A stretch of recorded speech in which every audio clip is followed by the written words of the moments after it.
Relax. Online, I'm basically single. It gets me more engagement, she said after changing her status and deleting our photos. I didn't argue. Just saved the screenshots, packed my things, and left while she was busy filming a story. She came home to an empty apartment and a final post from me.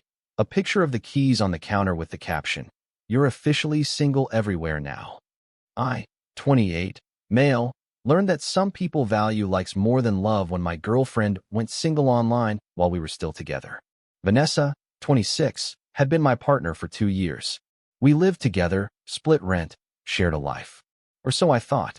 Until the Thursday, I checked Instagram and saw her relationship status had changed. Single. Every photo of us, gone. 2 years of memories, wiped clean like we never existed. I sat on our couch, her ring lights casting shadows across the room while she filmed another story in the bedroom. My thumb scrolled through her feed. Solo shots, thirst traps, captions about being independent and living her best single life. Posted 4 hours ago while I was at work. While I was picking up her favorite Thai food for dinner. I didn't yell, didn't storm in and interrupt her content creation. I just opened my screenshots folder and started documenting. Every profile, every caption, every comment where she flirted with brand reps and thanked them for reaching out to her. A single creator with authentic engagement. When she finally emerged from the bedroom, phone still in hand, she smiled at me like nothing had changed. Like our relationship status hadn't just been erased from the internet while I was buying pad thai. Hey babe, that story is going to kill. I used the new filter and... Why does your Instagram say you're single? Vanessa moved in with me 8 months ago. Back then, she had 3,000 followers and big dreams about becoming a full-time influencer. She worked retail during the day, creating content at night. I supported it. Set up her ring lights. Held the camera when she needed certain angles. Watched her practice transitions in our tiny living room for hours. This is going to work, Marcus. I can feel it. Once I hit 10,000, the sponsorships will start rolling in. She was beautiful, charismatic, good at creating that perfect aesthetic Instagram life. Beach days, coffee shop mornings, gym selfies. I appeared in some posts early on. Couple shots. Date night content. Her followers seemed to like us together. But somewhere around 7,000 followers, things shifted. Babe, can we take this down? It's not performing well. It was a photo of us at her sister's wedding. We looked happy. In love. It had decent engagement, actually. But Vanessa stared at the analytics like they held the secrets of the universe. The single girl content does better. Look at these fitness influencers, these lifestyle creators. They're all single. Or they don't show their relationships. It's more aspirational. Aspirational. You know what I mean. Girls want to be me. Guys want to date me. That's the formula. Couples content is limiting. I watched her delete the wedding photo. Watched her archive 6 months of our relationship. Told myself it was just business. Just strategy. She loved me in real life. That's what mattered. Except the line between real life and online life kept blurring. She started scheduling our dates around golden hour for content. Chose restaurants based on their Instagram aesthetic, not their food. Asked me to wait before eating so she could get the shot. Then asked me to move out of frame entirely. Just for this one, babe. The food looks better solo. Solo became her favorite word. Her answer came with a smile that didn't reach her eyes. Oh, that. Yeah, I changed it this afternoon. It's just for engagement, Marcus. Don't take it personally.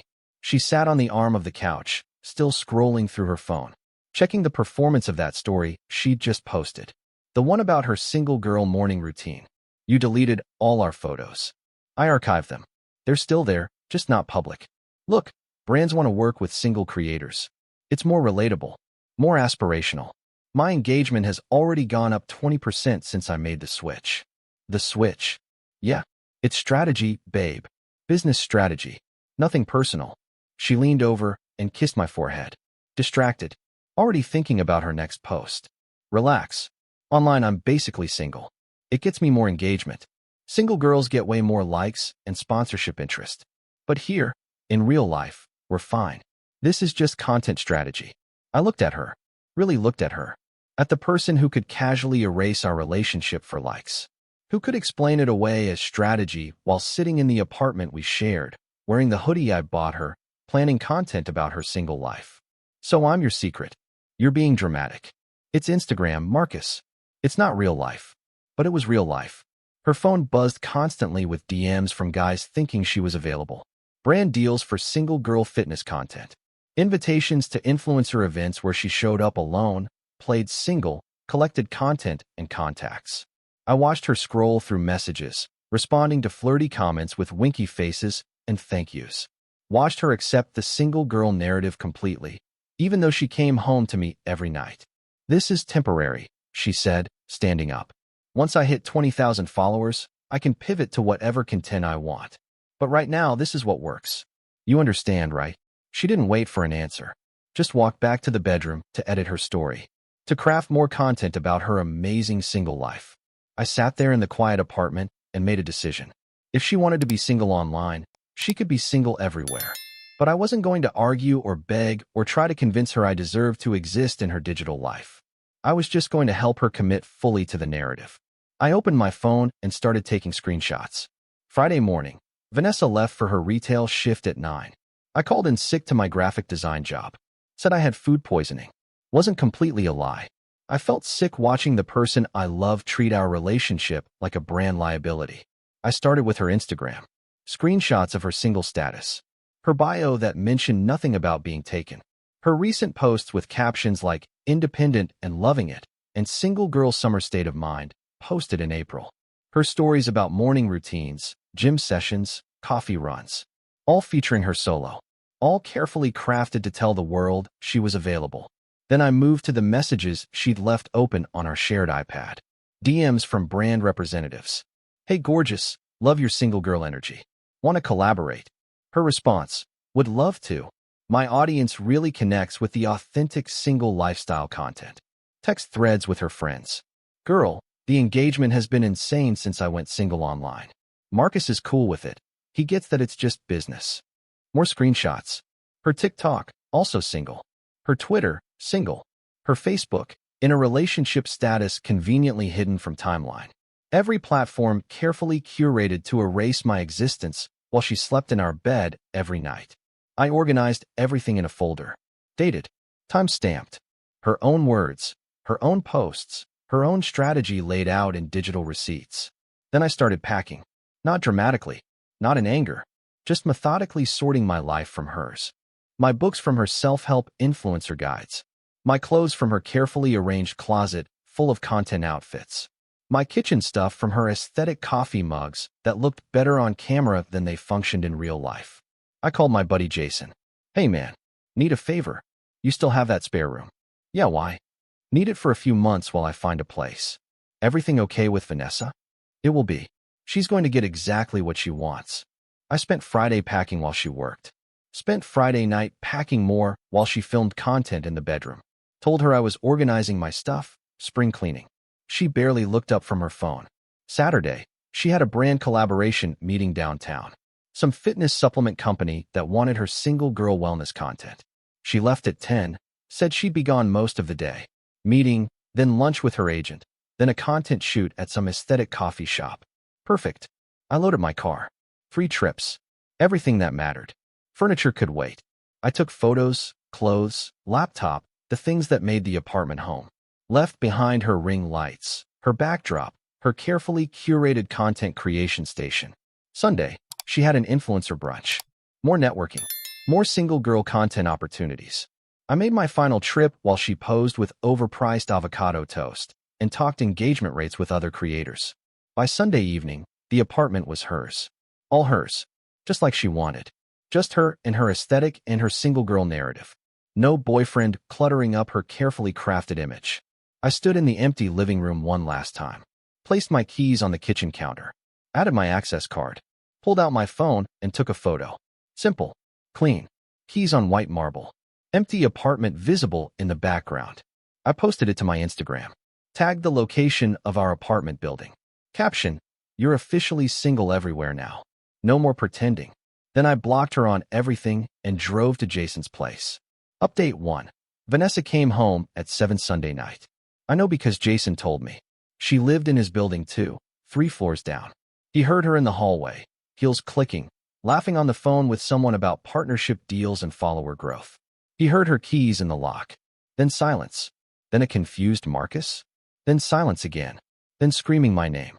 My phone, now with her blocked, didn't ring. But Jason's did. Dude, she's calling me. What do I say? Nothing. Let it go to voicemail. She called him 6 times. Left voice messages progressing from confused to angry to panicked. Called my work. Called my brother. Called everyone we knew, mutually asking where I was. Why I left. What happened. Everyone had the same response. Check Instagram. Because my post went viral. Not influencer viral. Real viral. The kind that happens when something strikes a nerve. Screenshots shared across relationship advice forums. Reposted to Twitter with captions like, "This is how you handle disrespect." TikTok videos analyzing the situation. He said no more pretending and left. The silence is so powerful. People found Vanessa's profile. Started commenting on her single girl posts. Guess you got what you wanted. He took you seriously. The engagement you wanted just came from the wrong direction. She tried to control the narrative. Posted a story. Having a really hard day. Sometimes people overreact to business decisions. Sending love to anyone dealing with unnecessary drama. The comments got worse. People pulled receipts. Screenshots of her single status from weeks ago. Her deleted couple photos. Her DMs thanking brands for reaching out to her specifically as a single creator. All the evidence I'd gathered, now public through other people who'd noticed the same things I had. Her carefully built authenticity crumbled under actual scrutiny. She showed up at Jason's building Tuesday night. Buzzed his apartment from the lobby. "Jason, I know Marcus is there. Please. I just want to talk." Jason looked at me. I shook my head. "He's not here, Vanessa.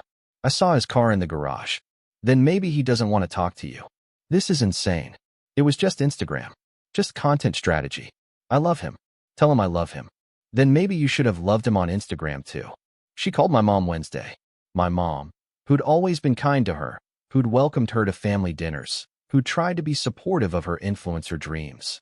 "Mrs. Torres, please. I made a mistake. I thought I could separate online and offline.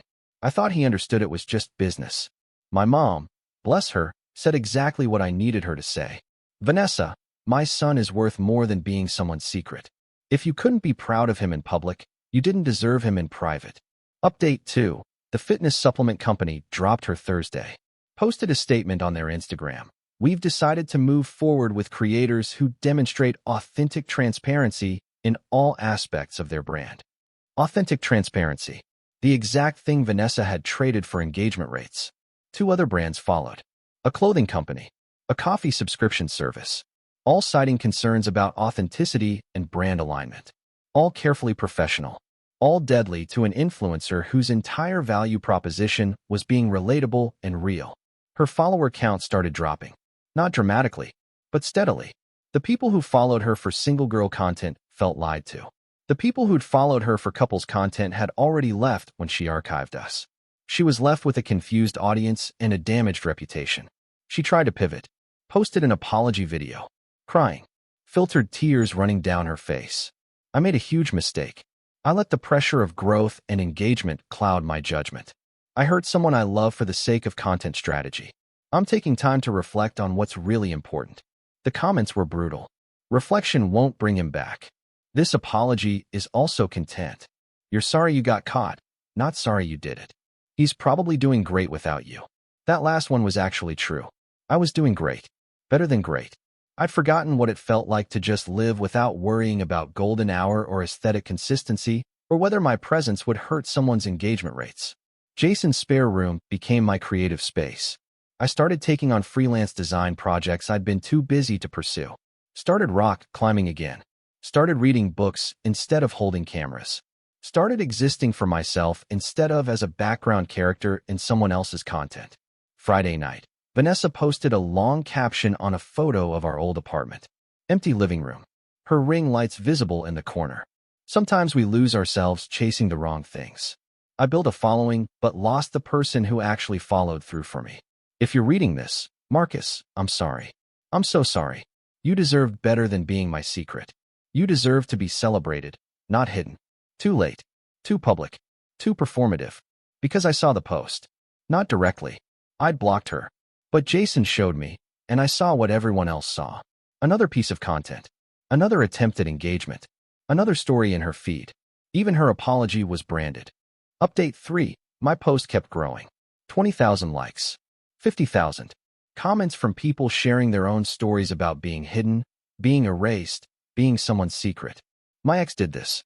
Kept me off social media because professional boundaries. Meanwhile, he was DMing other women. She told me social media wasn't important, but she spent 3 hours a day on it. Just never posting me. If someone's embarrassed to claim you online but wants you in real life, they want the benefits without the commitment. I didn't respond to any of it. Didn't add to the narrative. Just let the post exist. Let the keys on the counter speak for themselves. But other people spoke for me. Friends who'd watched Vanessa slowly erase me from her digital life. Coworkers who'd heard me make excuses for why I wasn't in her content anymore. My brother posted a comment. Proud of you for knowing your worth. Vanessa's friends started distancing themselves. The influencer circle she'd worked so hard to break into suddenly went quiet. No more brunch invitations. No more collaboration offers. No more networking events. Because in the influencer world, authenticity is currency. And she'd been exposed as someone willing to fake her entire life for likes. She tried to rebuild. Posted about growth and learning and becoming better. Started a series about authenticity and honesty. But every post was haunted by comments asking about me. About what happened. About whether she'd really changed or was just rebranding. Her engagement never recovered. The algorithm favored authentic connection, and hers had been proven manufactured. Meanwhile, I started dating again. Slowly. Casually. Met someone at a rock climbing gym who didn't even have Instagram. Who took photos because she wanted to remember moments, not because she wanted to post them. Who introduced me to her friends immediately, proudly, without worrying about how it would play to an audience. One Friday night, this new girl, Sophia, and I were getting coffee. Vanessa walked in. Saw us. Froze. Sophia didn't know who she was. Didn't recognize her from the screenshots or the viral posts. Just saw a pretty girl staring at us with the kind of pain that comes from losing something you didn't appreciate until it was gone. Hey, Vanessa said quietly. Marcus. Hey, can we talk?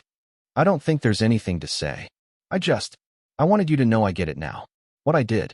How wrong it was. I've been in therapy. Working on myself.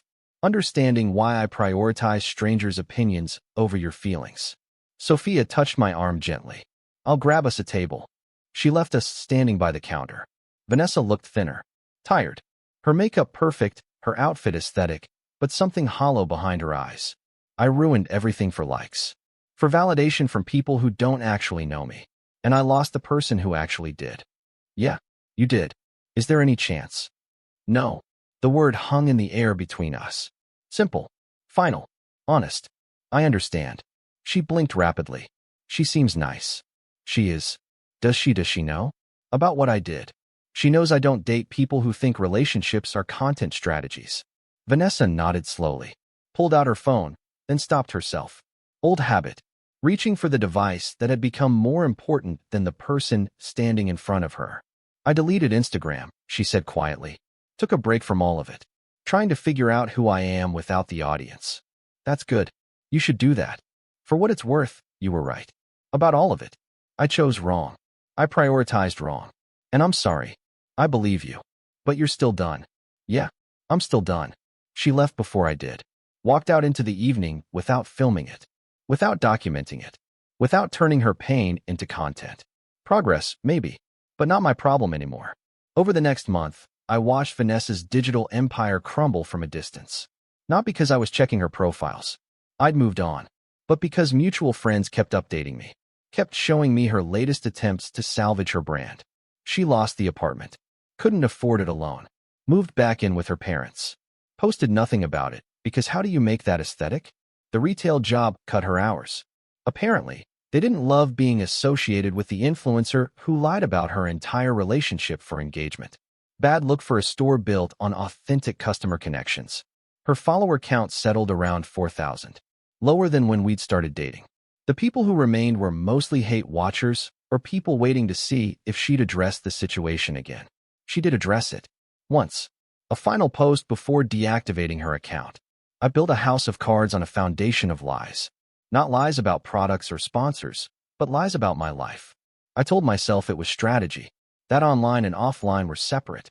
That I could be two different people and it wouldn't matter. I was wrong. The cost was my relationship, my credibility, and my self-respect. To everyone I influenced with this behavior, I'm sorry. Being real is harder than being aspirational. But it's the only thing that actually matters. Comments were turned off. She didn't want engagement anymore. Just wanted to say it and be done. Jason told me she'd started working as a barista. Not documenting it. Not filming morning coffee art. Just working. Existing. Living offline. Think she learned her lesson? He asked. I think she learned you can't build something real on something fake. My own life continued expanding in the opposite direction. More freelance work. More rock climbing. More time with Sophia, who remained beautifully uninterested in performing her life for strangers. We took a trip to the mountains. No posts about it. Just lived it. Hiked. Watched sunsets. Existed together without an audience. When we got back, someone asked if I'd had a good weekend. Yeah, really good. Do anything fun? Went hiking. No photos to prove it. No stories to document it. Just memories that existed between us and nowhere else. That's when I knew I'd fully healed. When I stopped thinking about what would make a good post and started just experiencing what made a good life. Final closure: 6 months after I left those keys on the counter, I ran into Vanessa's sister at a mutual friend's birthday party. Emma had always been the more grounded one. Hey Marcus. Good to see you. You too. How are you? Good. Listen, I just wanted to say, I'm sorry for what Vanessa did. I told her it was wrong. Told her you can't treat people like they're disposable for the sake of a follower count. But she was so deep in it, you know? Convinced that the algorithm was more important than actual human connection. Is she doing better? She's working on it. Therapy. Real job. She actually just enrolled in some business classes at community college. Wants to learn marketing without the performance aspect. Says she wants to help brands authentically, not just influence people into buying things they don't need. That's good. She asks about you sometimes. I tell her you're happy. I hope that's true. It is. And it was true. I was happy. Not because Vanessa had failed. Not because her career collapsed or her followers left. I was happy because I'd learned something crucial about my worth. I deserve to be seen. Not as content. Not as a background character. Not as someone's secret kept for the sake of engagement rates. Just seen. As myself. By someone who wasn't embarrassed to claim me publicly. Sophia walked up with 2 drinks, handed me one, kissed my cheek. Didn't even notice Emma until I introduced them. Sophia, this is Emma. Vanessa's sister. Sophia's expression flickered with recognition, then settled into polite friendliness. Nice to meet you. You too. Take care of him. I plan to. We moved into the party, into conversations with friends, into a night that existed only in the moment. My phone stayed in my pocket. No stories. No posts. No documentation that any of this happened. Later that week, I got an unexpected email. From Vanessa. Not through social media. Just old-fashioned email. Marcus, I know you probably don't want to hear from me. I respect that. But I wanted you to know that the worst thing about losing you wasn't the public embarrassment or the brand deals or the followers. It was losing the one person who actually knew me. The real me. Not the curated version. You knew I was scared of spiders. That I cried during insurance commercials. That I sang off-key in the shower. You knew me, and I threw that away for strangers' double taps. I'm not asking for another chance. I don't deserve one. I just wanted you to know I finally understand what I lost. And I'm trying to become someone who would never make that mistake again. I hope you're happy. I hope whoever you're with knows how lucky they are. V. I read it twice. Then closed it. Didn't respond. Not out of anger. Not out of spite. Just because some chapters close and don't need epilogues. That night, Sophia and I cooked dinner together. She asked about my day. I told her about the email. She listened. Didn't try to fix it or analyze it or turn it into a moment. That must have been hard to read. It was. Do you regret how you handled it? The post? Leaving? No. Good. Because that post? That was the most honest thing on Instagram that week. Maybe that year. She was right. In a world of curated perfection and strategic authenticity, I'd posted something brutally real. Keys on a counter. A relationship ended. No filters. No captions asking for sympathy or spinning the narrative. Just the truth. You're officially single everywhere now. 6 words that became a boundary. A standard. A declaration that I wouldn't be anyone's secret anymore. A month later, I sold my car. Not the one from the story. Just my old car. Needed an upgrade. When the buyer asked why I was selling, I almost said, new chapter, but stopped myself. Because I didn't need to narrate my life for strangers. Didn't need to turn every moment into content or every decision into a post. I was living offline, fully, completely, building something real with someone who valued the same thing. The keys on that counter weren't just the end of a relationship. They were the beginning of understanding my worth, that I deserved more than being archived, more than being someone's strategic omission. I deserved to be chosen, publicly, proudly, permanently. And now I was, by someone who didn't need an audience to validate it, who claimed me in coffee shops and parties and quiet evenings, who made me feel seen without ever needing to photograph it. That's the real closure. Not revenge, not karma, not watching someone's empire fall, just knowing that I walked away from someone who couldn't see my value and found someone who never questioned it. The keys stayed on that counter. The apartment became hers. The social media narrative eventually faded. But I kept my dignity, my boundaries, my understanding that love isn't content. It's not strategy. It's not something you hide for the sake of engagement. It's something you choose. Every day, in public and in private, online and offline. And if someone can't choose you everywhere, they don't get to choose you anywhere. I learned that the hard way, but I learned it completely, and I never forgot it again.